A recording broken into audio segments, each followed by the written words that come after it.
We've gone all crabby with you today because we're talking about ancient arthropod 200 million years ago, evolved in 17 different shapes.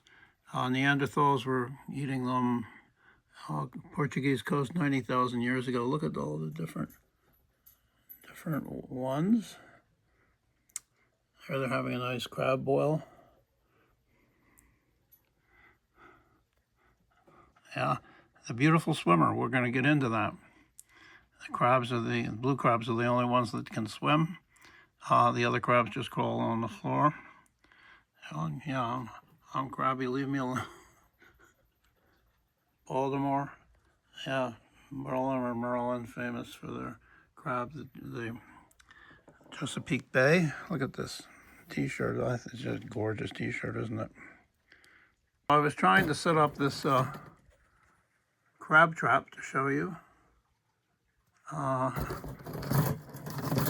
I kind of gave up. I was never much of a crab fisherman, but I've admired how many times how people were able to do it.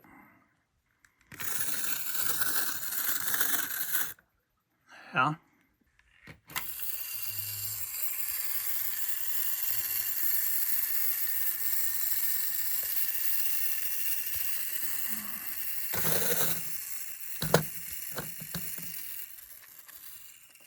Here are some Mardi Gras beads with a crab theme. There's a nice little hammer, crab hammer. Let's look at the slideshow I've got prepared for you. Yeah, decapods, ancient form. Look at this. There's a bunch of them. The smallest adult pea crab, and then the giant Japanese spider crab, and the coconut crab, the largest terrestrial arthropod. Let's see if we can get this a little bit more. Yeah, here we go.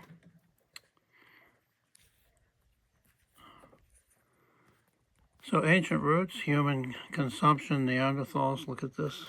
Indigenous people harvesting crabs. This is a familiar subject for a lot of seafood that we've been doing. Yeah, diverse ecological niches. The oyster crab, hermit crab.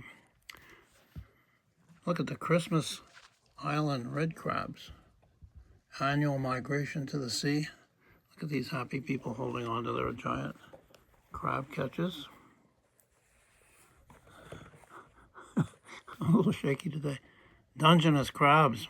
Modern conservation has really created support for these large crab industries. Here's hauling in a crab trap. This is a crab boat in the Bering Sea. Commercial king crab traps waiting for crabbing. This is a small scale crab fisherman.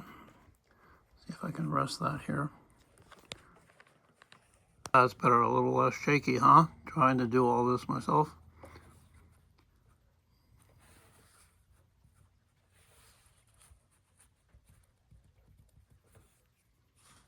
So yeah, the cultural celebrations, the Carolina crab rice, the Geechee seafood from the Gullah community in the Low Country, South Carolina, to the crab curries of Goa.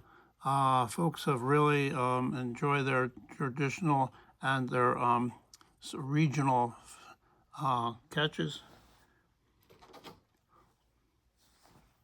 I like this, the Gullah Geechee Seafood Trail with the net. Look at there's your crab, there's your shrimp. Look at this. Crabs make up 20% of the marine crustaceans that are caught and farmed for human consumption. In the British cuisine, the dressed crab, traditional seafood meal. In Goa, the crab curry, you can see it there. And this is sushi with snow crab meat and eggs here. All you can eat blue crab meals are feature, and then you've got the Maryland crab soup, spicy tomato-based soup loaded with blue crab meat and vegetables and Old Bay seasoning. And here are some other dishes. Black pepper crab, chili crab, and these are Indian masala crab cakes served atop a bun. She crab soup, deviled crab. Oh yeah, forgot about that one. Kerala chili crab, South Indian food preparation. Here's coconut milk crab, taro leaves, Japanese boiled crab, and American crab roll. Are we all hungry for this? So we're going to be doing a whole show about seafood restaurants, seafood museums. Now in Chesapeake Bay area, you've got the Tangier History Museum, which is a traditional crabbing community there, and they've got an exhibit all about their history. And then these guys in England were setting up the Margate Crab Museum, trying to get people to think differently about crab and how it's been linked to the fascists and trade unionists in the 1920s. We can get into that in another time. So the blue crab tradition in the U.S., staple of Chesapeake area, we talked about that. It's the state crustacean of Maryland. Crab feasts are common.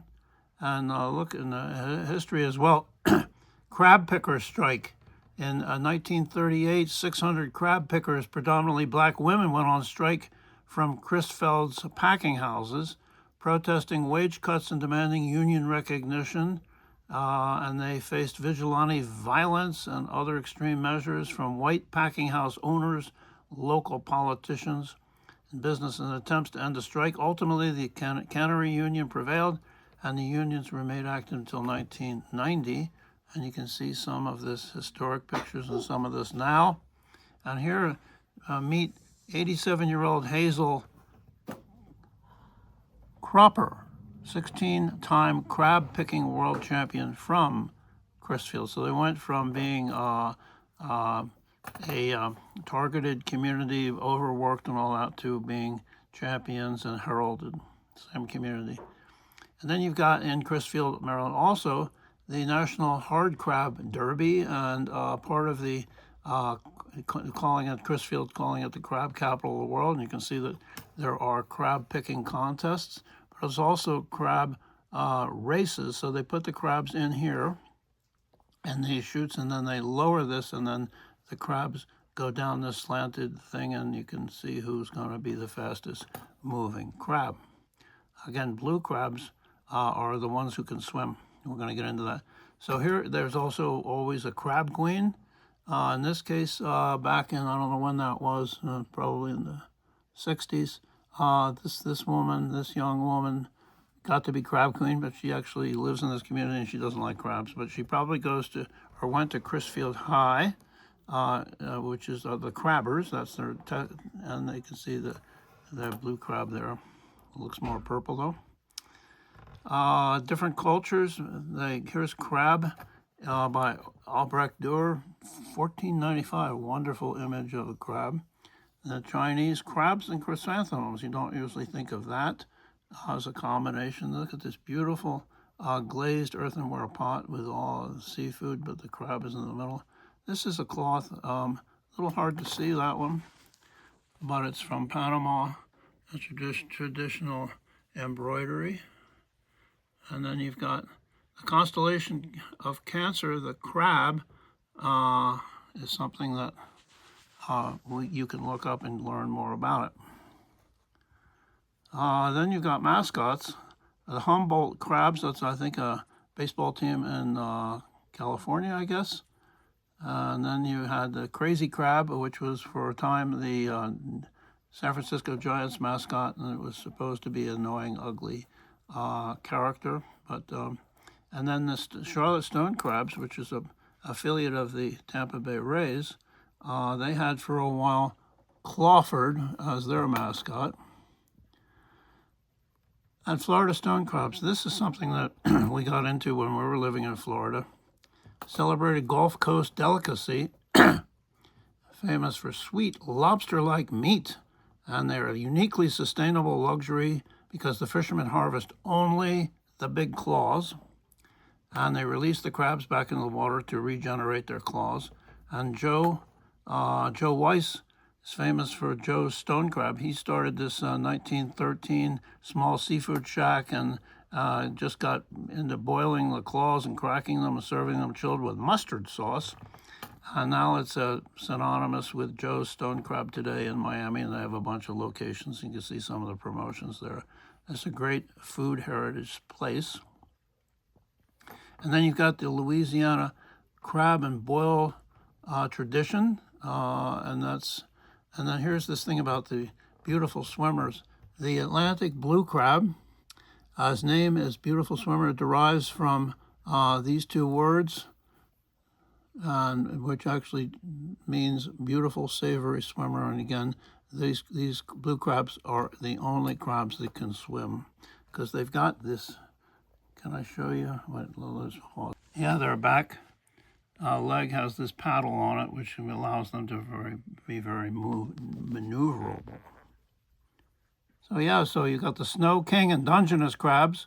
King offers huge meat yields and a rich, buttery taste. Snow crabs prized for their sweet, tender meat, and they're very affordable and common. And the Dungeness is a West Coast favorite. Again, delicate, sweet, and complex flavor. So you can see the different kinds right here, and then there's the blue crab compared. Look at this. This is a Japanese crab emporium with a huge, wonderful snow crab, I think, on the cover. And then you can see some of the other things that the Japanese have been doing with their snow crabs. I guess my favorite is the soft shell crabs. These are any of these crabs can they molt. They're old exoskeleton and are still soft. So the crabs, before they grow their strong shells, hard shells, they're removed from the water before they molt, and then they can be eaten. And there's just a few parts, the mouth parts and the gills and the abdominal cover are removed, but everything otherwise you just eat all of it. Soft shell crab, just wonderful, tasty experience. And yeah. So that's we got a bunch of children's books. Kermit the Hermit. We might be reading some of these in another show. Chadwick the Crab. So if you like these shows, you can subscribe on YouTube. It's free. You can leave us comments. You can tell your friends about us. We're doing a whole series. This is just one of the many shows we're doing about seafood, using our collections to illustrate this important big topic.